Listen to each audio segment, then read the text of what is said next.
कांवर चमके लयसन, दुनिया में कौनो हथियार नहीं ऐसन। देवघर नगरी में डंका बजा के दम लेब हम तो जलवा चढ़ा के। हम हैं डमरू वाले के चेला, देवघर में लागेला हमनी के मेला। हम हैं डमरू वाले के चेला, देवघर में लागेला हमनी के मेला हो, हमनी के मेला।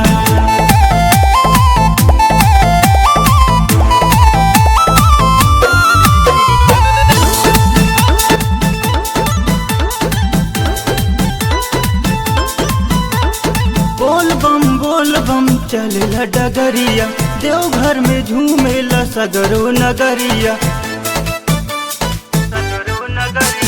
भंगिया के रंग चढ़ल अखिया बलाल हो, दुश्मन का देख के ही बिगड़ेला चाल हो। हम हैं डमरू वाले के चेला, देवघर में लागेला हमनी के मेला।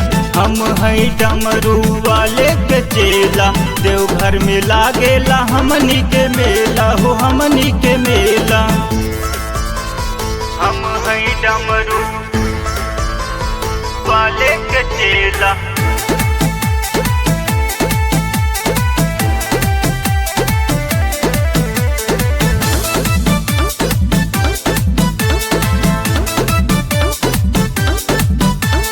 दुनियादारी के सब नियम हम जोड़ब, भोले के दीवानी में कासर न छोड़ब। चिलम चमके और चमके कतार बा, कवरिया के आगे तो साहबे बेकार बा। हम हैं डमरू वाले के चेला, देवघर में लागेला हमनी के मेला।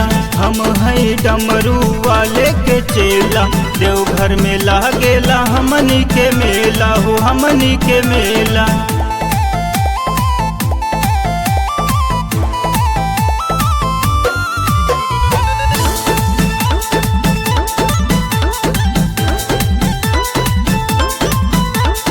रंगदारी ऐसन की दुनिया झुकेला, भोले के चेला कभी न रुकेला, कभी न रुकेला। अब तो विदाई के बेरिया बयाइल, भोले के पहुआ में जलवा चढ़ाइल। हम हैं डमरू वाले के चेला, देवघर में लागेला हमनी के मेला।